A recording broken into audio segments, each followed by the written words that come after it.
السلام عليكم ورحمة الله وبركاته. ازيكم يا حبايب قلبي؟ عاملين ايه؟ يا رب تكونوا بخير وبصحة وهنا وسعادة دايما على طول. حبايب قلبي، النهاردة بقى الفيديو جميل وعايزة لايكات بقى كده. النهاردة نعمل مع بعض الأكل الجميل اللي انتوا شايفينه ده. دي طبعا الفاصوليا الخضراء. عيش ايدي جماعة، والله جميلة جميلة. تعالوا بقى نوريكم الطريقة. هنا بقى معايا الحلة دي فيها مية سخنة على البوتاجاز اهي، وطبعا غسله الفرخه ونقعاها. انتوا عارفين انا بنقع، اللي متابعني عارف انا بعمل ايه يا جماعه، وهقول برضو عشان حبيبي اللي يشوفوني اول مره. ميه، بحط ميه فيها دقيق وملح وليمون ومعلقه سكر، وبنقع الفرخه فيها يعني ساعتين 3، ساعة واحدة. المهم تنقعيها في المحلول ده بتبقى جميلة والزفرة بتروح منها خالص. تعالوا بقى هنا معايا نعمل الفاصوليا الخضراء. انا عايزه اقول لكم الطريقه اللي انا هعملها دي، انا ما اعرفش كتير بيعملها ولا لا، بس عايزه اقول لكم طريقتها جميله. هنا بقى عملت البصله زي ما انتم شايفين كده، ونزلت فيها حطيت عليها السمنه وشوحتها كده، خليت لونها اصفر ذهبي كده. وهنا الفاصوليا كنت مخرطاها وغسلاها. هنا غسله الفاصوليا زي ما انتم شايفين كده، وهفضل اشوح فيها في السمنه والبصل لغاية ما لونها يغير خالص وتدبل معايا كده. انتوا عارفين والله بتطقطق كده في السمنة. طبعا اللي انا بقلب فيه ده سمنة على زيت. هنا بقى الحمد لله لاحظتوا الإضاءة، النور قطع في المطبخ. هو النور قطع في البيت كله، بس انا كده يعني مش عارفة بصراحة ان انا اكمل، بس قلت برضو عشان الوقت وكده وصايمين. طبعا احنا عندنا يوم الخميس لازم بنبقى بنطبخ كده زي ما انتوا شايفين. الطبيخ عندنا يوم الخميس في سوق وطبيخ اساسي، يعني البلد كلها بتطبخ يوم الخميس. ادي هنا كده زي ما انتوا شايفين. هنزل عليها بقى بالصلصة، يعني عصير الطماطم.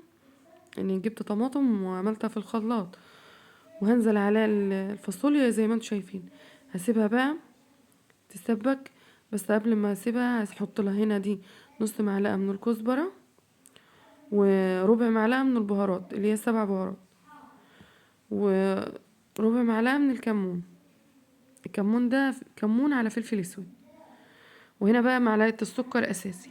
اقلبهم كويس بقى مع بعض واسيبهم بقى على النار. هوريها لكم بقى دلوقتي بعد ما انا عايزه اقول لكم والله العظيم الكاميرا ظلماها، يعني اللون مش كده خالص، اللون احمر يعني جامد. بما ان ده بقى هسيبها لسه بقى تستوي مع نفسها. هنا كنت حاطه السمنه برضو، ده خليط من السمنه على زيت هحطه علشان اعمل فيه الرز. بس قبل ما اعمل الرز هشوح فيه الفرخة زي ما انتوا شايفين كده. طبعا الفرخة على حسب ما انتي بتعمليها، يعني ممكن تعمليها في الفرن، ممكن اللي هو ما تسلقيهاش زي ما انا بسلقها، يعني تعمليها مشوية، تعمليها بطماطم في الفرن.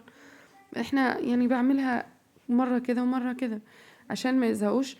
طبعا انا حبيت المرة دي ان انا اشوحها كده في السمنة، وعادي يا جماعة والله انا بشوحها مكان ما هعمل الرز، علشان طبعا اللي انا هشوح فيه ده ما ينفعش ان انا يعني اسيبه تاني. يعني انا مش عارفة ان انا هحمر فرخة تانية امتى، فخلاص بقى اللي هو بعمله قبل الرز.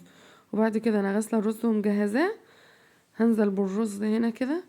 هما قالوا لي ان هما عاوزين ياكلوا رز ابيض كده، بس لازم بشوحه كويس، يعني مش عشان ابيض اللي هو بسلقه على طول، لا انا يعني بديله كذا، يعني بقعد اقلب فيه كتير قوي. هنا بقى طبعا انا كنت لسه بقلب فيه على الاول واللي هو بدأ يتقل، فهنا بقى حماتي اللي جت بتقلبه تفضل تقلب في الرز كده لغاية. هنا بقى كانت دي خلاص استوت، بس طفت عليها ما زودتهاش شوربة. هنا ولعت عليها عشان ازودها شوربة، لان كان خلاص المغرب قرب.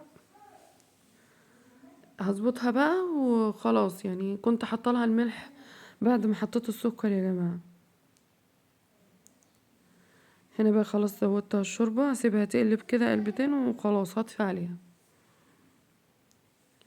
انا عايزه اقول لكم الطريقه بتاعت الفاصوليا دي والله جميله جميله قوي، احسن من ان انتي تعملي التقلية، يعني تخدعي لها التقلية وبعد كده تحطيها، او تسبك التقلية وتحطيها، لا. وفي ناس بتسلقها، لا انت كده بتنزل الفايدة اللي فيها في المية. هي لما بتعمليها بالطريقة دي بصراحة بتبقى جميلة قوي. بتمنى ان انتوا تجربوها و... ويا ريت تسيبوا لي كومنت حلو كده ولايك من حبايبي الحلوين. طبعا عشان انتوا عارفين ان اللايكات بترفع الفيديو، بتزود من المشاهدات بتاعته. هنا يا حبايب قلبي زي ما انتم شايفين الرز خلاص كان استوى. تعالوا بقى انا احط معاكم في الاطباق علشان خلاص بقى كان المغرب بيأذن. اول حاجه هنا، طب شايفين انا بوريكم ان الرز ما شاء الله لما تقلبيه كتير في السمنه بيبقى مفلفل كده ومنطور، بيبقى جميل يعني، مش معجن ولا حاجه. احسن من ان انت تطشيه بسرعه، تحطوا له الشوربه بسرعه. شايفين ما شاء الله الفاصوليا عامله ازاي. خلاص انا هكمل بقى هوريكم الصينيه على طول. حبيت بس ان انا اوريكم الفاصوليا، شايفين ما شاء الله. هنا ادي الفرخه.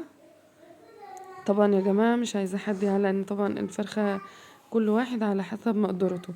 يعني انتي ممكن تعملي الفرخه رباع، ممكن، واحنا مش على طول يعني. فالحمد لله، مع السلامه، يا رب الفيديو يعجبكم.